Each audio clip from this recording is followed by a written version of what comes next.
Hi, it's Tim Milburn again. Earlier I spoke to you about some perspectives on successful siting. Now I'm going to drill down another level in terms of what's required. Again, I'm with Chicago Area Clean Cities, and I also have a business in Park Ridge called Greenways to Go. So the perspectives were largely based on the study, but also I was at the ACT Expo. It's the preeminent alternative clean transportation show in Long Beach last week. And it's a collection of the world-leading corporations that have fleets, medium heavy-duty trucks and bus vendors, and the latest EV charging technologies. All that stuff was on full display. I've been going to this conference for a number of years now, and it's clearly turned around from being natural gas and propane and biofuels to being electric vehicles consisting of all electric, hybrid electric, and fuel cell electric using hydrogen. So it was kind of an eye-opener that the industry is really embracing this. And some of the things to summarize, if we're looking to successfully site, one of the key things is no one size fits all. It depends, as I mentioned earlier. But this change is happening. It's real, it's measurable. These projects require hard work. Kind of a common theme is a crawl, walk, run, where you don't want to jump in and all of a sudden buy 100 electric vehicles as a fleet. What's recommended is you try it for your operation, see if it works, learn from it, build on it, and over time grow the solution. But that kind of means if you haven't started, you should be thinking about it so you can come up to speed as this market grows. Motivation, every project involves economics. Almost all have an environmental component, and most have a societal expectation. Another common refrain is you have to have incentives, again, for the vehicles, for the fuel, and for the infrastructure. We have to have policies to support all this and a level playing field, so that all the expectations are clear and everybody follows the same rule set. Ecosystem collaboration, there's a lot more of this now. In order to meet the pace of change that is occurring, we need to have a lot of conversations between stakeholders. And education is an essential component again, for everybody in the ecosystem. One thing I want to kind of point out is at this point in time, level 2 has been the predominant charging, and basically this graph shows the range miles per hour connected. So right now you can get on a high amperage level 2 charger 75 miles for every hour you're parked in. And in the future it's probably going to be the same because it's capped. But in the DC fast charging, right now the biggest chargers out there can get 600 miles in an hour. But in the not too distant future, we're looking at like 2,000 miles in an hour, which starts to make trucking look interesting. And this 2,000 is for a commercial truck.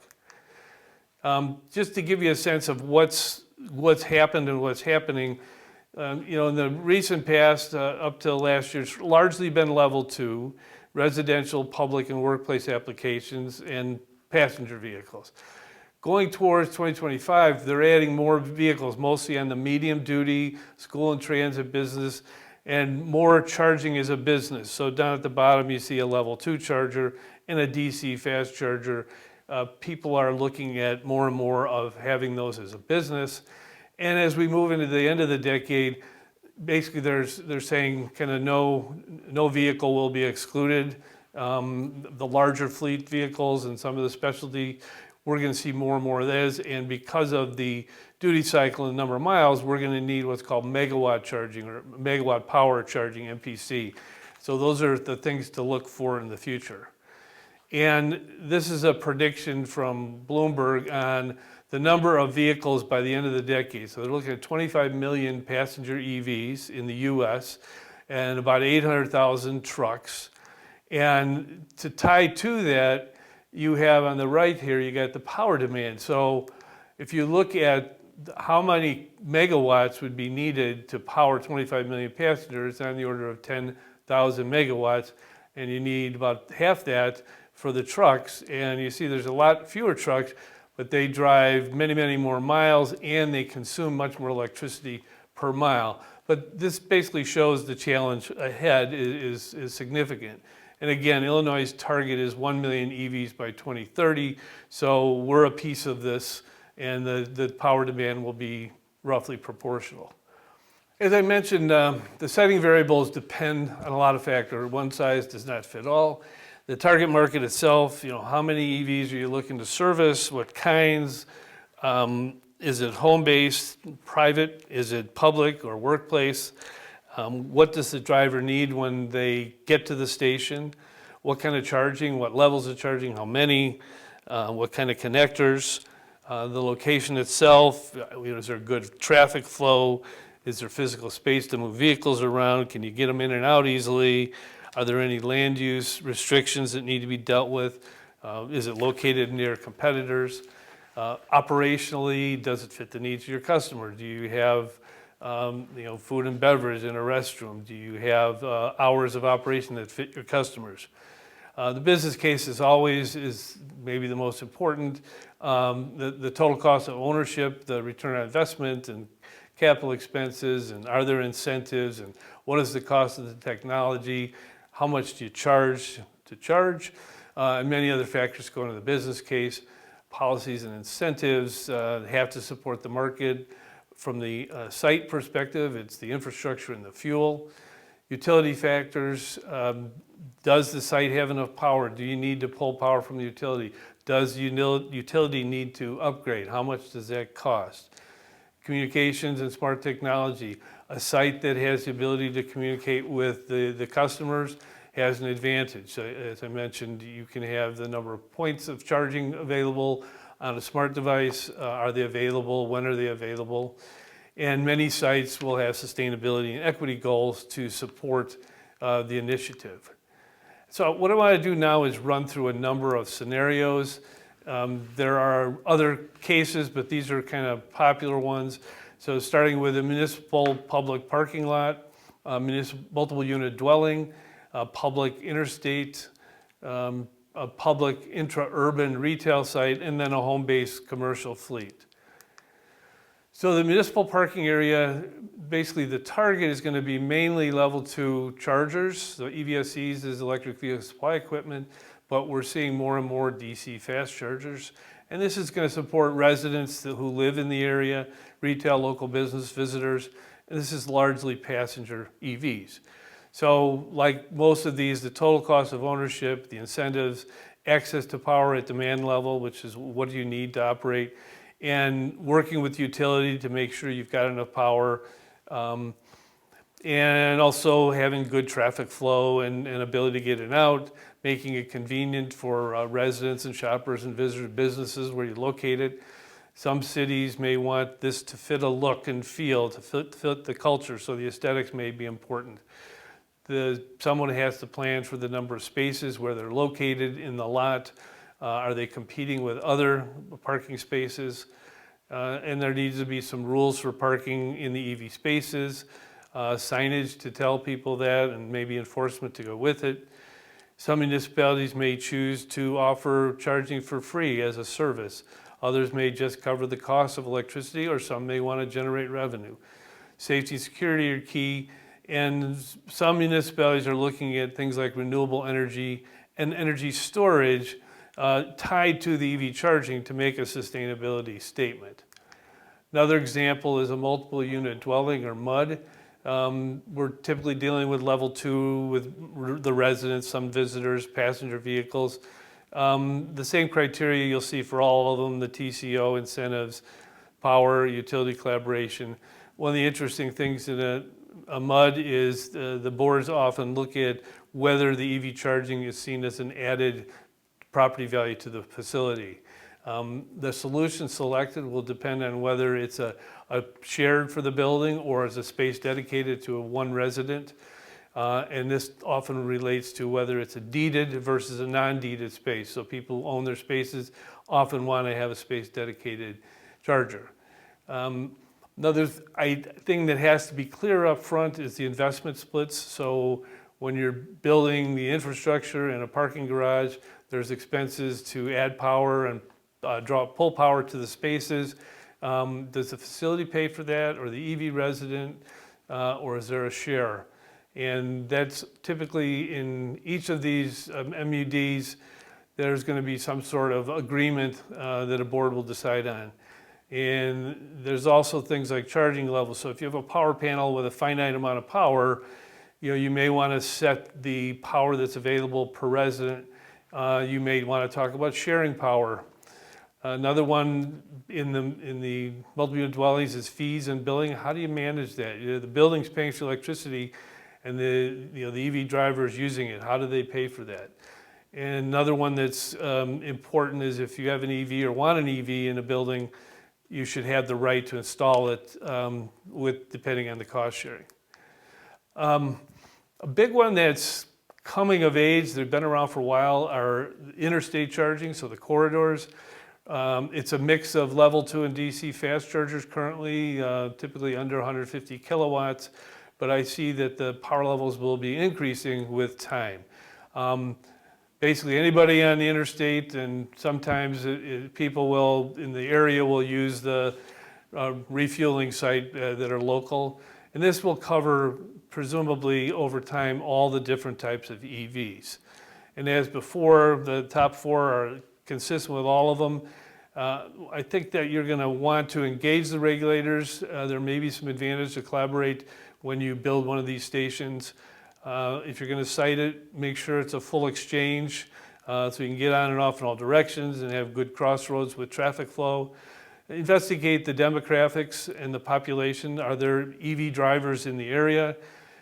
When we get to the point where we're dealing with fleets, look at third-party refueling and long-term volume contracts.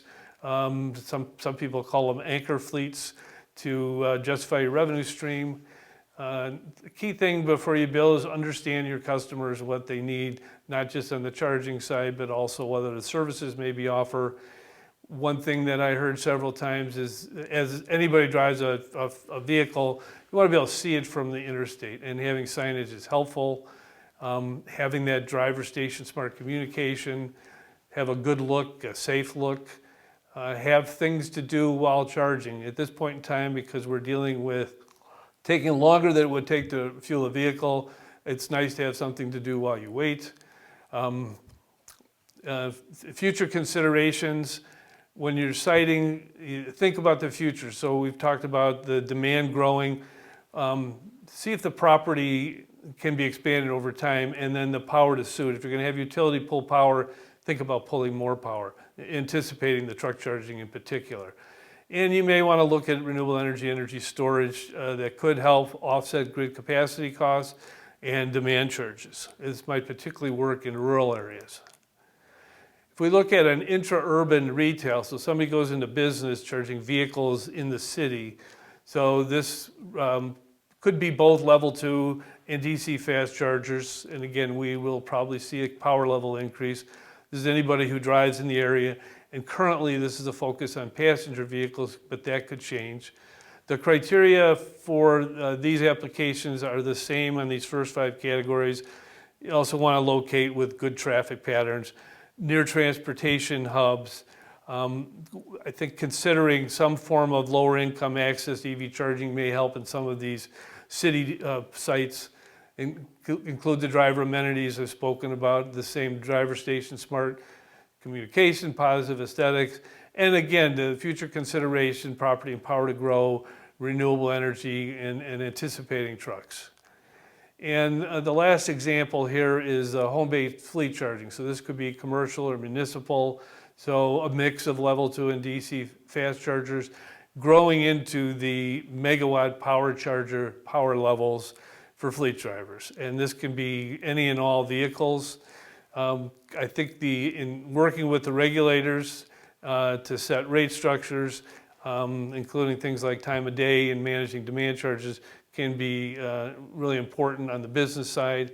But these chargers have to meet operational needs, which means when do you charge, how fast do you charge, how does that fit into your operational daily routines, how far does the vehicle have to go. In some cases, there may be opportunity charging, which some cities are putting, for example, charging at bus depots, so these electric buses can recharge when they stop to pick up passengers. Again, the smart communications. One thing about fleets is you can tie this electrification data to fleet telematics. If you have large vehicles with large battery packs, they can participate in the V2G, which is vehicle to grid, which means you can exchange electrons in both directions. And for when you're offloading direct electrons to the grid, the fleet can make money doing it, basically as a temporary power plant.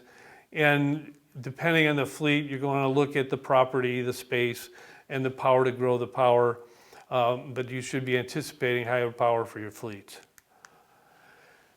Three more things that came up from what I call my suggestion box.